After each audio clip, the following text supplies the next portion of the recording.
₹1,00,000 ఇస్తుండు కదా, నేను తులం బంగారం ఇస్తా అన్నాడు.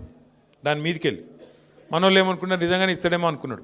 మేము చెప్పినాం, నేను కూడా చెన్నూరుకు వచ్చిన ప్రచారానికి, అమ్మ వీళ్ళు మెడల పుస్తలతాడెత్తుకపోయే బ్యాచ్, వీళ్ళు బంగారం ఇయ్యరని చెప్పిన. అప్పుడు ఎందుకో ఆ మాయలో పడ్డరు.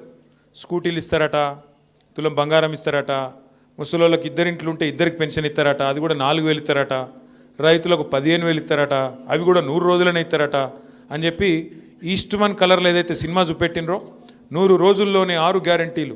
అన్నిటికన్నా నవ్వొచ్చేది ఏంటంటే ఆయన ఉన్నాడు పెద్ద మనిషి, డిప్యూటీ సీఎం బట్టి విక్రమార్క గారు. ఆయన ఎంత అందంగా చెప్పిండంటే, ఎంత సిన్సియర్గా చెప్పిండంటే, మీరు చూడాలి ఆ వీడియో.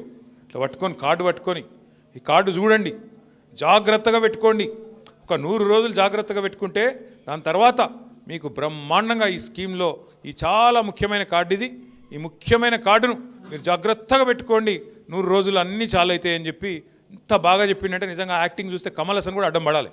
గా లెవెల్లో చెప్పిండు, జాగ్రత్తగా పెట్టుకోండి అన్నాడు. మరి ఇప్పుడు ఎక్కడ పెట్టుకోవాలని అర్థమవుతలేదు కార్డు ఎవలకు. రెండేళ్ళు అయిపోయాయి, ఏడ పెట్టుకోమంటారు కార్డు ఇప్పుడు? 6 గ్యారంటీలు, ఓ బాండ్లు, అఫిడవిట్లు, అన్ని కథలు చెప్పి, అడ్డగోలు మాటలు చెప్పి, పచ్చి అబద్ధాలు చెప్పి ఇలా గద్దెనెక్కిండ్రు. గద్దెనెక్కినాక నడపస్తలేదు, ఏం చేయాలనో అర్థమవుతలేదు. వాళ్ళకి తెలిసింది ఒకటి, పదవులు కాపాడుకోవడానికి కాంగ్రెస్ వాళ్ళకి తెలిసింది ఏంటంటే ఢిల్లీకి సంచులు మోస్తారు అంతే.